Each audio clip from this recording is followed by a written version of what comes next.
Hello there, mental projectors. This video is specific to you, and you make up anywhere from 2 to 3% of the population.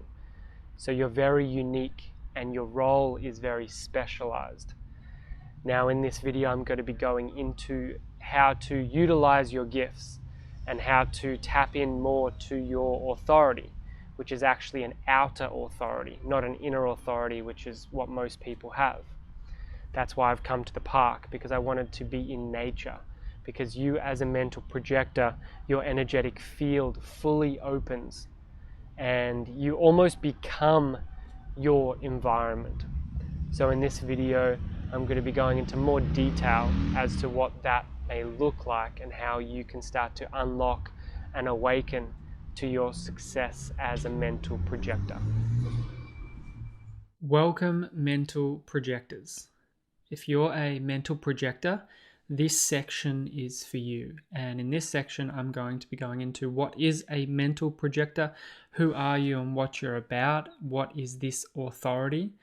Now, most people, I would say upwards of 97% of people, at least 95% of people have an inner authority. But you, mental projector, as well as a reflector, do not have an inner authority. So yours is known as an outer authority. So you are very, very unique. So I'm going to be going into what does that mean for you and how to come into yourself more and more. Being a mental projector, it means that you have no definition, so no centers that are defined below the throat center. So this means you have an open sacral, root, spleen, solar plexus, heart center, G center. So all these powerful centers that have the ability to anchor you into yourself at some depth or level, you do not have. So therefore, you have definition in either your throat, your ajna, or your head. And it could be all three, or it could just be two. The ajna and the throat, or the ajna and the head. So this means that you are a mental projector. Now, knowing you're a mental projector, this means that you're very, very open because you have no definition below the throat center. So what does open mean? This means open to your environment. So hopefully I've made it pretty clear on the importance of your environment. This is crucial if you're a mental projector because you have nothing really anchoring yourself into yourself. You're here to guide the environment, period. So therefore, you're going to be wanting to put yourself in environments that are conducive for you because you will become a product of your environment.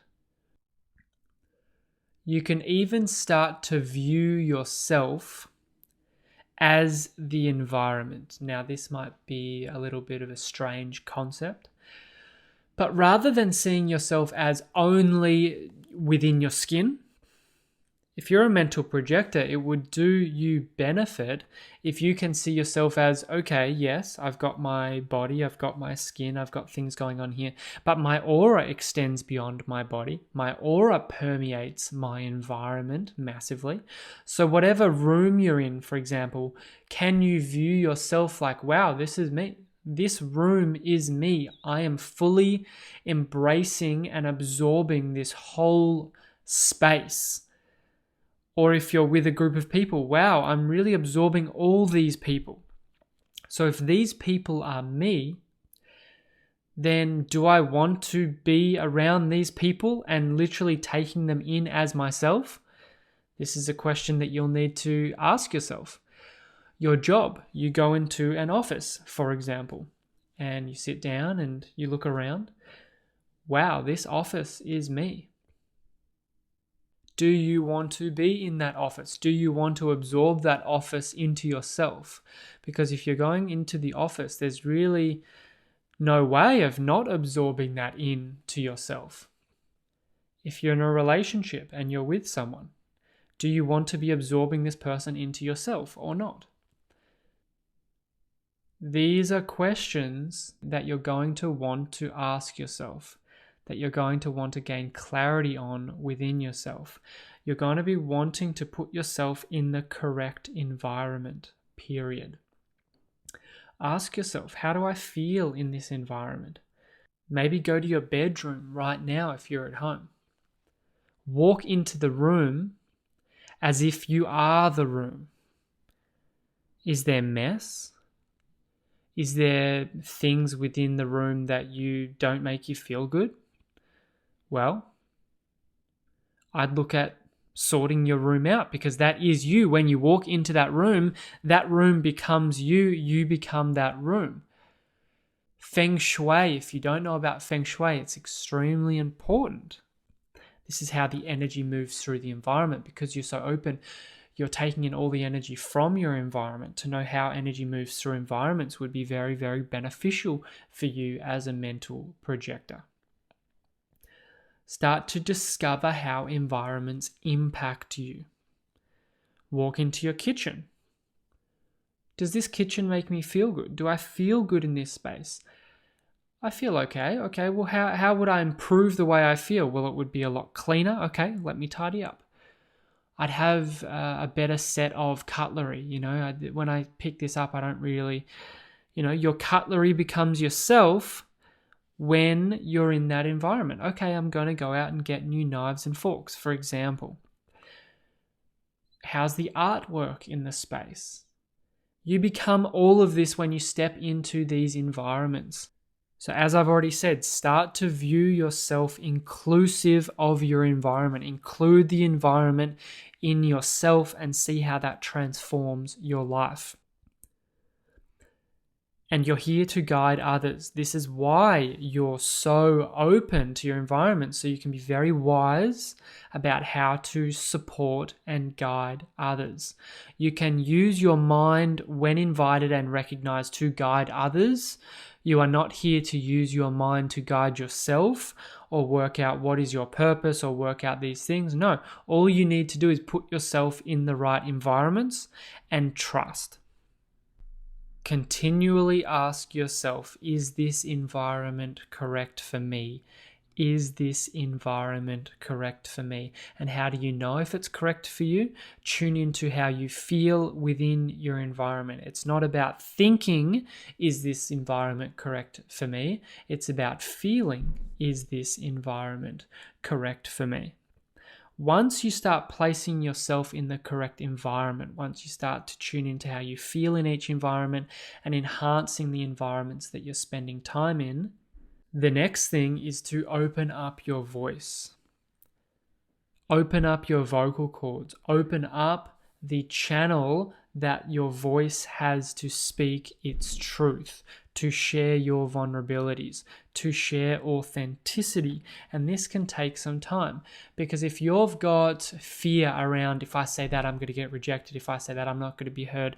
If I say that, well, then you're not going to be speaking your truth, because you're going to be withholding, you're going to be changing, you're going to be suppressing, you're going to be slightly manipulating so you're not heard emotionally or whatever it is. But another way to find your truth is to listen to your voice in conversation, in communication. And if you don't have a clear channel, if you're not open and vulnerable to share your truth, then how are you going to ever discover your truth? So this is going to be very important for you. Authenticity, authenticity, authenticity. And this is something that takes time, and this is something just to bring more awareness to in your life. Am I telling the truth here? Am I being authentic? Or am I withholding? Am I scared of getting hurt by this person, so I'm not telling the full story? As you become aware and more aware of these situations, then you can have more choice and more freedom around these situations. Recognition for mental projectors is everything. When you're in alignment, you're going to be recognized. When you're recognized, your life will start to spiral upwards, because you have so much gifts and talents and wisdom to share, but it needs to be in the right environment at the right time with the right people, and recognition will let you know, wow, this is an opportunity, here I go. And then you share and you're recognized. Now, I hope you enjoyed that information, and there's a lot of energy that's up here as a mental projector. So you have the ajna defined, and you've either got the head or the throat or all three. So some things to just take away from this video specifically: put yourself in the right environment. Have yourself feel good in the environments that you're literally swimming in on a day-to-day basis. Also, speak your truth. Have this energy cleanly come out of your system, and have yourself digest it as you listen to your own words, and at the same time ground. Now, there's a link below to a blog post that we've produced over at the Projector movement, which goes into 6 ways to decondition yourself as a mental projector, so it takes it even deeper. And on top of that, if you're wanting to go even deeper and experience probably the most in-depth projector course, online course that there's about 16 hours worth of content, then you can also click the link below, and I've created a coupon code for you mental projectors, 10% off. The coupon code is MENTAL. So if you want to dive into the ultimate projector guide, that's another piece of wisdom, knowledge to explore and take yourself a lot deeper into the projector energy. And there's a specific week on mental projectors and the gates within the mental projector ajna center. So all the best.